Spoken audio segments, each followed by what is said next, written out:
এদিকে জামাতকে নিয়ে বিস্ফোরক মন্তব্য করায় জুমার নামাজ পড়তে গিয়ে গণধুলাই খেল রুহুল কবির রিজভী। জামাতের রাজনীতি নিয়ে বাজে মন্তব্য করাই যেন কাল হলো বিএনপির এই সিনিয়র নেতার।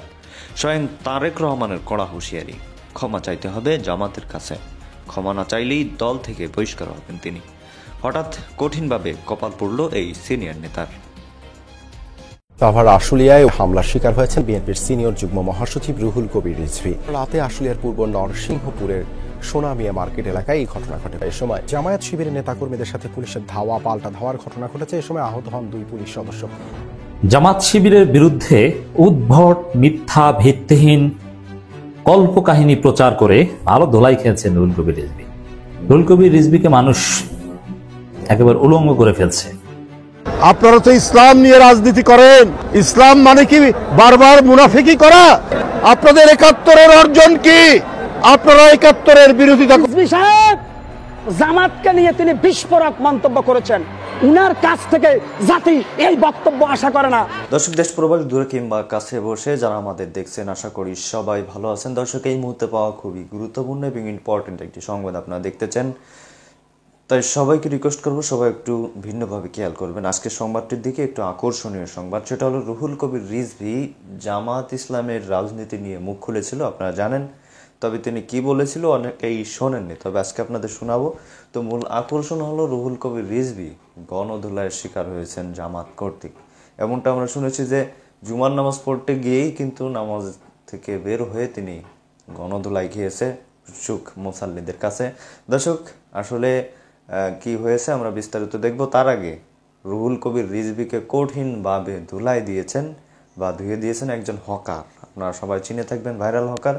তিনার বক্তব্য শুরুতে আমরা শুনবো, তারপর আমরা মূল আকর্ষণ আমরা দেখব। তো দর্শক, চলুন আমরা তিনার বক্তব্য শুনি, তারপর একে একে আমরা বিস্তারিত ভিডিওগুলো দেখব। আশা করি সঙ্গেই থাকবেন এবং এ বিষয়ে আপনার মূল্যবান মতামত জানাবেন এবং লাইক দিয়ে সাথে থাকবেন, চ্যানেলটি সাবস্ক্রাইব করে রাখবেন। ধন্যবাদ। সাহেব, আপনারা যদি সাপ মেরে সাপের লেজ রেখে দেন তাহলে মনে রাখবেন আপনাদের খুব ভালো দুঃখ আছে। বিএনপির ভিতরে কিছু খামাখা বুদ্ধিজীবী আছে, এদেরকে বাধ্যতামূলক অবসর দিয়ে ওই তাবলিগ জমাত বা 40 দিনের চিল্লায় পাঠান, ওখানে তবজি দিবে যেন পরকালের প্রস্তুতি নেই। তাহলে বিএনপির জন্য ভালো, দেশের জন্য ভালো, জনগণের জন্য ভালো। ব্যক্তির চাইতে দল বড়, দলের চাইতে দেশ বড়। শহীদ রাষ্ট্রপতি জিয়াউর রহমানের সেই স্লোগানকে বুকে ধারণ করে রাজনীতির আরেকটা নতুন যুগ শুরু করুন। আমি আগেও বলেছি, বাংলাদেশের মানুষ, বাংলাদেশ জাতীয়তাবাদী দল বিএনপিকে ভালোবাসে শহীদ রাষ্ট্রপতি জিয়াউর রহমানের আদর্শের উপরে নির্ভর করে। বাংলাদেশের মানুষ বিএনপিকে ভালোবাসে খালেদা জিয়ার আপোষহীন নীতি আর নজিরবিহীন ত্যাগের কারণে। তাহলে আজকে কোন নেতার জন্য তো মানুষ বিএনপি করে না, কোন খামাখা বুদ্ধিজীবীর জন্য তো মানুষ বিএনপি করে না। বিএনপির এক দায়িত্ববান নেতা রুহুল কবির রিজভী সাহেব জামাতকে নিয়ে তিনি বিস্ফোরক মন্তব্য করেছেন। এই যে রুহুল কবির রিজভী সাহেব একজন বর্ষিয়ান নেতা বিএনপির, উনার কাছ থেকে জাতি এই বক্তব্য আশা করে না। রুহুল কবির রিজভী বলেছে জামাত রক্কারা পার্টি, রুহুল কবির রিজভী বলেছে জামাত ইসলাম মুনাফেক। রুহুল কবির রিজভী সাহেব, আপনারা যদি সাপ মেরে সাপের লেজ রেখে দেন তাহলে মনে রাখবেন আপনাদের খুব ভালো দুঃখ আছে। আজকে আমরা সবাই ঐক্যবদ্ধভাবে যেখানে আওয়ামী লীগ এবং ভারতীয় দালালদেরকে আমরা শায়েস্তা করে ঘুরে দাঁড়াবো, সেখানে যদি এখন জামাত বিএনপি মারামারি করে তাহলে তো তৃতীয় পক্ষই সুযোগ নিবে। জামাত বিএনপি যদি এভাবে রাশারাশি করে তাহলে তো রাষ্ট্রদ্রোহী শত্রুরা গোলা পানিতে মাছ শিকার করবে, এটা খুবই স্বাভাবিক। আমি রুহুল কবির রিজভীকে বলবো, ভাই আপনি অনেক সিনিয়র নেতা, দয়া করে ওবায়দুল কাদেরের ভূমিকায় অবতীর্ণ হবেন না।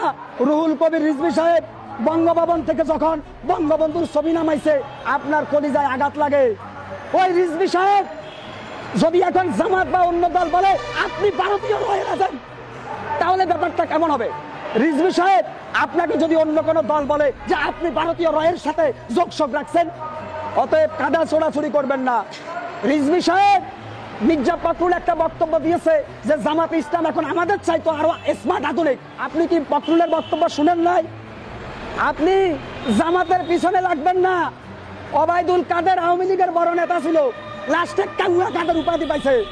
রুহুল কবির রিজভী আপনি বিএনপির বড় নেতা, আপনি বাংলাদেশের দ্বিতীয় ওবায়দুল কাদের সাজার চেষ্টা করবেন না, তাহলে বিএনপিও শেষ, আপনিও শেষ হয়ে যাবেন। আমি বিএনপির স্থায়ী কমিটির ভাইদের বলবো, বিশেষ করে দেশ নায়ক তারেক রহমান, তারুণ্যের অহংকার তারেক রহমানকে বলবো, আপনার একটি কথা জনগণ পছন্দ করেছে। আপনি বলেছেন আমাদের ভিতরে আওয়ামী লীগের এজেন্ডা ঢুকে পড়েছে। স্যালুট তারেক জি আপনাকে, আপনার এই কথা সত্য। এই বিএনপির ভিতরেও এখন ভারতীয় এজেন্ডা, আওয়ামী এজেন্ডা ঢুকে পড়েছে। অনেক জায়গায় দেখে ওই যে নিপুণ রায় চৌধুরী না নিতাই রায় চৌধুরী, উনার পাশে আওয়ামী লীগের এক এমপির শালিকা বসে আছে। আমরা ভুলে যাই নাই, সারা বাংলাদেশে এই যে আওয়ামী লীগের, যুবলীগের সাবেক নেতারা এখন যুবদল হয়ে গেছে। এই যে বিএনপির ভিতরে দলে দলে রিপোজি হাইব্রিডকে কারা ঢুকাচ্ছে, জাতি জানতে চায়। আমি বলবো, প্রিয় দেশবাসী, সজাগ দৃষ্টি রাখেন। আমরা দেখতে পাচ্ছি বাংলাদেশের প্রত্যেকটা রুদ্রে রুদ্রে আওয়ামী প্যাসিস্টের মেকানিজমরা সুযোগের অপেক্ষায় বসে আছে, যে কোনো সময় আমাদের গাড় ধাক্কা দেওয়ার জন্য। আমি পরিষ্কারভাবে বিএনপির নীতি নির্ধারকদের বলবো, বিএনপির ভিতরে যেই সব বর্ষিয়ান নেতা বয়স হয়েছে তাদেরকে রিজাইন দিয়ে দেন। আমি বিএনপির হাইকমান্ডকে বলবো, বিএনপির ভিতরে যেই সব নেতা বয়সের বারে লুইয়ে পড়েছে তাদেরকে বিশ্রামাগারে পাঠিয়ে দেন, না হলে তাবলিগ জামাতে পাঠান, তাদেরকে রাজনীতি করতে দিবেন না। আজকে দুঃখ লাগে, রুহুল কবির রিজভী আরো অনেকেই আছে যারা ভিত্তিহীন বক্তব্য দিয়ে বাংলাদেশের রাজনীতিকে ধ্বংসের দ্বার প্রান্তে নিয়ে যাচ্ছে। প্রিয় দেশবাসী, ব্যক্তির চাইতে দল বড়, দলের চাইতে দেশ বড়। শহীদ রাষ্ট্রপতি, আপনারা ৭১-এর বিরোধিতা করেছেন। আমরা তো দেখেছি ইসলামী ব্যাংক কিভাবে গ্রাস করে নিল একটি রাজনৈতিক দলের অনুসারীরা। তাহলে আজকে কোন মুখে বলছে এক চাঁদাবাজ পালিয়েছে, আরেক চাঁদাবাজকে কেউ দেখতে চায় না? শেখ হাসিনার আমলে যারা ব্যাংক লুট করেছে, ব্যাংক আত্মসাৎ করেছে, এই সালনদের উত্তরসূরি হিসাবে ৫ই আগস্টের পর আমরা কি ব্যাংক আত্মসাৎ করতে দেখিনি? আমরা তো দেখেছি ইসলামী ব্যাংক কিভাবে গ্রাস করে নিল একটি রাজনৈতিক দলের অনুসারীরা। তাহলে আজকে কোন মুখে বলছেন এক চাঁদাবাজ পালিয়েছে, আরেক চাঁদাবাজকে কেউ দেখতে চায় না? কাকে উদ্দেশ্য করে বলছেন আমরা কি বুঝতে পারি না? আমরা তো প্রথমেই দেখলাম ৫ই আগস্টের পরের দিনই কি করে ইসলামী ব্যাংকগুলো আপনারা দখল করেছেন। এটা কি জনগণ দেখেনি? এটা তো জনগণ দেখেছে। আর আজকে বড় বড় কথা বলেন, কলঙ্ক লেপন করার চেষ্টা করেন বিএনপির নামে। পাড়া মহল্লায়, জেলায় জেলায় অনেক টার্মিনাল দখল সহ, অনেক সিএনজি স্ট্যান্ড দখল সহ, অনেক টেন্ডার ভাগাভাগির মধ্যে আপনাদের লোকরা কি জড়িত নেই? আমি সেই রাজনৈতিক দলটিকে বলতে চাই, খুব নীরবে নিভৃতে সবকিছু অপকর্মের সাথে আপনারা জড়িত। শেখ হাসিনার ব্যাংক আত্মসাতের পর, ৫ই আগস্টের পর আপনাদের আত্মসাৎ তো জনগণ দেখেছে। আমরা হাসিনার আমলে দেখেছি চাপাতি লীগ, হেলমেট লীগ, বন্দুক লীগ, আবার জনগণ তো এটাও জানে খুর লীগ এবং খুর পার্টি এবং পায়ের রক কাটা পার্টি। এরা কারা? এদেরকে জনগণ জানে না? তারা পায়ের রক কাটে, তাদেরকে তো জনগণ ঠিকই জানে, চেনে। সুতরাং খুব ঘোলা পানিতে মাছ শিকার করার চেষ্টা করছে। আপনাদের ৭১-এর অর্জন কি? আপনারা ৭১-এর বিরোধিতা করেছেন, জিয়া রহমান স্বাধীনতা ঘোষণা দিয়েছেন। এই গৌরব বিএনপি, ৭১-এর গৌরব, ৯০-এর গৌরব, এই গৌরব বিএনপি। কারণ সেদিনও আপনারা শেখ হাসিনার সাথে আঘাত করে আপনারা এরশাদের মতো একটা আরেক সংবাদ সম্মেলন হচ্ছে এখানে আপনারা সেদিন জাননি এরশাদের কুলাঙ্গারের নির্বাচনে, ৮৬ সালের নির্বাচনে, এটাও তো জনগণ দেখেছে। কিন্তু বিএনপি সেই নির্বাচনে যায়নি। তার নেত্রী বলেছিলেন, দেশনেত্রী বেগম খালেদা জিয়া, যে এরশাদের অধীনে কোনো নির্বাচন করবো না, স্বৈরাচারের অধীনে কোনো নির্বাচন করবো না। আপনারা মঈনুদ্দিন ফখরুদ্দিনের, ওরা গণতন্ত্রকে ধ্বংস করার জন্য এবং একটি ভয়ঙ্কর হাসিনার স্বৈরাচার কায়েমের জন্য এসেছিল। তখনও সেদিন আপনারা বাধ্য করেছিলেন তার নির্বাচনে যেতে। এটাও তো জনগণ জানে এবং জনগণ দেখে। আপনারা তো ইসলাম নিয়ে রাজনীতি করেন। ইসলাম মানে কি বারবার মুনাফিকি করা? ইসলামের মর্মবাণীতে হচ্ছে তুমি যে অঙ্গীকার করো সেই অঙ্গীকার তুমি রক্ষা করবে, এটাই তো ইসলামের মর্মবাণী। বন্ধুরা আমার, বিএনপির সেই ঐতিহ্যের পতাকা ধারণ করে, যে ঐতিহ্যের মধ্যে আছে জনগণের কাছে অঙ্গীকার থেকে বিন্দুমাত্র বিএনপি পশ্চাৎপসরণ করে না। এই গৌরব বিএনপির, এই গৌরব জিয়া রহমানের, এই গৌরব দেশনেত্রী বেগম খালেদা জিয়া, এই গৌরব তারেক রহমানের। তাই বন্ধুরা আমার, ৭১ থেকে আপনার ৫ই আগস্ট পর্যন্ত গণতন্ত্রের প্রশ্নে কখনো মাথা নিচু করেনি বিএনপি। আপনারা ৫ই আগস্টের পর কি বললেন? ভারতের সাথে আপনারা সম্পর্ক উন্নয়ন করবেন, ভালো কথা, আমাদের আপত্তি নেই। আপনারা আওয়ামী লীগকে ক্ষমা করে দিবেন। আপনাদের নেতারা মৌলানা সাইদি সাহেব, সেই সাইদি সাহেবের বিরুদ্ধে মিথ্যা সাক্ষী দেওয়ার জন্য শুকরঞ্জন বালিকে গোয়েন্দা পুলিশ ধরে নিয়ে গিয়ে তার শরীরে ইলেকট্রিক শক দিয়েছে। কালকেই দেখবেন তার সমস্ত বয়ান এসছে। শুকরঞ্জন বালি হিন্দু ধর্মের একজন মানুষ, তাকে শেখ হাসিনার গোয়েন্দা বাহিনী বলেছে যে তোমরা বলো তোমার ভাইকে হত্যা করিয়েছে মৌলানা সাইদি সাহেব। সে বলেছে আমি মিথ্যা কথা বলবো না, না সেটা করে।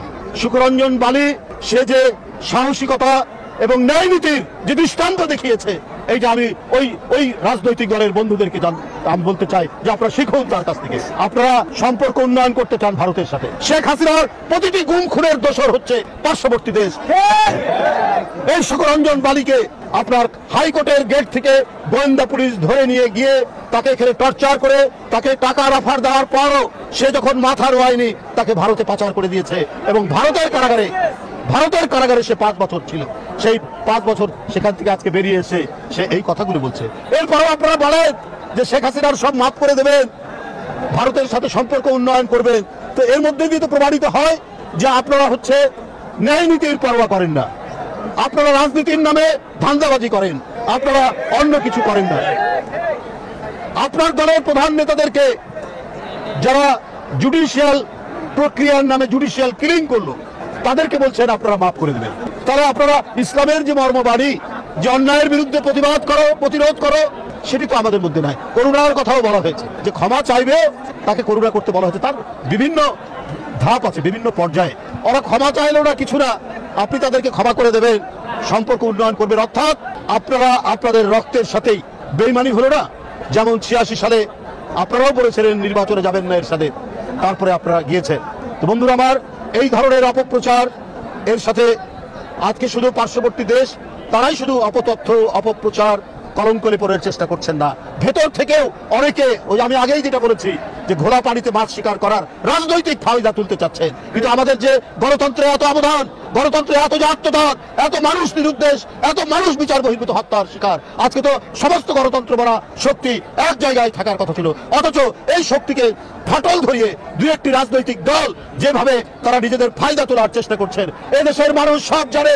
তারা জানে কারা দেশপ্রেমিক, তারা জানে কারা স্বাধীনতা বিশ্বাস করে, কারা সার্বভৌমত্ব বিশ্বাস করে, কারা বহুদলীয় গণতন্ত্রে বিশ্বাস করে, কাদের ঐতিহ্যের মধ্যে জড়িয়ে আছে।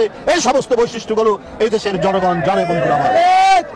জামাত শিবিরের বিরুদ্ধে উদ্ভট মিথ্যা ভিত্তিহীন কল্পকাহিনী প্রচার করে কবি ও রাজনীতিবিদ এবং অনেকে এখন সংশয় সন্দেহ করছেন যে রুহুল কবির রিজভী ঘুরিয়ে ঘুরিয়ে হাঁটেন কেন লাঠি নিয়ে। এটা কি নাটক না আসলেই প্রয়োজন? আমি সেটা বলছি না এবং বলতে চাই না। রুহুল কবির রিজভীকে মানুষ একেবারে উলঙ্গ করে ফেলছে, তার লাঠি বর্দা নিয়েও এখন জনগণ সন্দেহ করছে। কারণ রিজভী যে কবিতা আবৃত্তি করেছেন আজকে, আমি যখন কথা বলছি যে জামাত ইসলামী নাকি ইসলামী ব্যাংকগুলো দখল করছে, কি উদ্ভট এবং হাস্যকর কথা। ইসলামী ব্যাংক রুহুল কবির রিজভীর বাপের ব্যাংক ছিল, আর সে বাপের ব্যাংক জামাত ইসলামী নিয়ে যাচ্ছে। ফাজলামের একটা লিমিট আছে। রুহুল কবির রিজভীর কবিত্বের সীমারেখা অতিক্রম করেছেন। তিনি তো এমনিতে বানিয়ে বানিয়ে উদ্ভট কবিতা আবৃত্তি করতে এমনিতেই অভ্যস্ত। ইসলামী ব্যাংকগুলো জামাত ইসলামী দখল করছে। আপনি চিন্তা করেন যে মাথায় কতটা ঘিলু থাকলে, কতটা সমস্যা হলে, মানসিকভাবে কতটা বিপর্যস্ত হলে এই উদ্ভট কথা বলতে পারে। আরো নানান উদ্ভট শিবির রক কাটে। এখন আবার জামাত 71 স্বাধীনতা বিরোধী, তাহলে জামাতের সাথে জোট ছিল কেন আপনাদের? এই 71 স্বাধীনতা বিরোধীদের গাড়িতে পতাকা তুলে দিয়েছিল কেন খালেদা জিয়া? মন্ত্রী বানিয়েছিল কেন? কেন জোট করেছিলেন? তখন মনে ছিল না, এখন খোটা দেন। তো দর্শক, আর নানান কথা বলেছেন। এই কথা বলে রুহুল কবির রিজভী বেকায়দায় পড়েছেন। কি বেকায়দায় পড়েছেন? জামাত ইসলামী জিতে গেল, জামাত ইসলামের বড় বিজয়। রুহুল কবির রিজভীর এই বক্তব্য যেসব মিডিয়ায় পাবলিশ হয়েছে, বাংলাদেশে কি শুধু জামাত ইসলামী বাস করে? জামাত শিবিরের লোকজন বাস করে না। বাংলাদেশের সবচেয়ে বড় দল বিএনপি। বাংলাদেশে ফেসবুক ইউটিউব চালায় কি শুধু জামাত ইসলামী না বিএনপিও? বিএনপির লোকজন বেশি চালায়, কারণ বিএনপির লোক বেশি, স্টিল বিএনপির লোক বেশি। কিন্তু রুহুল কবির রিজভীর এই বক্তব্যের পক্ষে বিএনপির লোকজন কোন যুক্তি তথ্য প্রমাণ দিতে পারছে না বা কেউ দিতে আসছে না। রুহুল কবির রিজভী একপাক্ষিক ভাবে ট্রলের শিকার হচ্ছেন, তাকে নিয়ে মানুষ ফান করছে। এখন যদি এরকম হতো যে রিজভী একটা অভিযোগ করেছেন জামাত ইসলামের বিরুদ্ধে, তার সপক্ষে প্রমাণ উপস্থাপন হচ্ছে, রিজভীর পক্ষে অনেকে লিখছেন, বিপক্ষে লিখছেন, তাহলে রিজভীর মান সম্মান বাঁচত। তো এত বড় দলের একজন নেতা, তার পক্ষে কেউ লিখতে পারছে না, তার পক্ষে কোনো যুক্তি প্রমাণ কেউ দিতে পারছে না। জামাত ইসলাম ইসলামী ব্যাংকগুলো, শুধু ইসলামী ব্যাংক না, ইসলামী ব্যাংকগুলো নাকি দখল করছে। কিভাবে, কোথায় দখল করছে? আপনার বাপের ব্যাংক দখল করছে, একটু প্রমাণ দেন না, একটু মামলা করেন। দিতে পারছে? একজনকেও দেখেছেন যে রিজভির বক্তব্যের সবকে কোনো পেপার কাটিং অথবা কোনো এভিডেন্স হাজির করতে যে এইভাবে দখল করছে রিজভির বাপের ব্যাংক? আর দখল মানে কি? অন্যের জিনিস নিয়ে যাওয়া, গায়েব জোর, এটাই দখল। আর নিজের জিনিস পুনর্দখল, ওটা তো আর দখল না। তো দর্শক, কোন ব্যাংক কিভাবে দখল? কেউ রিজভির পক্ষে, বিএনপি তো লক্ষ কোটি সমর্থক, টেম্পোস্টান থেকে শুরু করে বিশ্ববিদ্যালয়গুলোতে না গেলেও লঞ্চঘাট, কই কেউ তো রিজভির পক্ষে দাঁড়াতে পারছে না। এমনকি রিজভি যখন এই বক্তব্য দেন তখন তার আশেপাশে যারা দাঁড়িয়েছিল, সোজা হয়ে দাঁড়িয়েছিল, তাদের মুখে হাসি নেই, জানে যে এগুলো ফাও কথা। তো দর্শক, আর জামাত ইসলামীর লোকজন বা সাধারণ জনগণ কি করছে? তথ্য প্রমাণ হাজির। গুরুত্বপূর্ণ প্রতিবেদন এতক্ষণ আমাদের সাথে থাকার জন্য সবাইকে ধন্যবাদ জানাচ্ছি। পাশাপাশি ধন্যবাদ জানাই আজকের আমাদের সম্মানিত আলোচক বৃন্দদের যারা এতক্ষণ আলোচনা করছিলেন। সাথে সাথে রুহুল কবির রিজভী সাহেবের যেই মন্তব্য আপনারা অনেকেই দেখেছিলেন না, সেটা কিন্তু আমরা তুলে ধরেছি। পাশাপাশি দেখছিলেন শুরুতে যে ভাইরাল হকার তিনি কঠিন আকারে ধুয়ে দিয়েছিল। তবে যেই ধোলাইয়ের বিষয়টা, যে গণধোলাই, সেটা কিন্তু হয়েছে, গণধোলাই তিনি খেয়েছেন। তবে এটা শিওর এখনও আমরা কয়েকটা চ্যানেলে পেয়েছি, কয়েকটা চ্যানেলে পাইনি। তো বড় বড় চ্যানেলে আসলে আপনাদের আবার জানিয়ে দেব। তো ভালো থাকুন, সুস্থ থাকুন। পরবর্তী আপডেট পেতে চ্যানেলটি সাবস্ক্রাইব করে রাখবেন। আর হ্যাঁ, সবশেষ আপনাদের কাছ থেকে একটা মন্তব্য নিতে চাই, সেটা হলো আপনারা কি চান যে রুহুল কবির রিজভী বিএনপির সাথে জড়িত হয়ে আবারও রাজনীতি করুক? তিনি আগে কিন্তু ডাইরেক্ট হুঁশিয়ারি দিয়েছিল তারেক রহমান যে জামাতকে নিয়ে মন্তব্য করার কোনো অধিকার কিন্তু রুহুল কবির রিজভীর নেই, তিনি কিন্তু বলে দিয়েছে। তো দর্শক, এখন বহিষ্কারের পথে রুহুল কবির রিজভী। তো এই বিষয়ে আপনাদের মূল্যবান মতামতকে আসলে রুহুল কবির রিজভী সাহেব অনেক খেলা দেখাচ্ছিলেন। তো দেখা যাক শেষ পর্যন্ত কী হয়। তো ভালো থাকুন, সুস্থ থাকুন। এখনও যারা সাবস্ক্রাইব লাইক করেন না, অবশ্যই সাবস্ক্রাইব করে পাশে রাখা বেল আইকনটি অল করে দিবেন। আর যারা লাইক দেন, অবশ্যই লাইক দিবেন। ধন্যবাদ।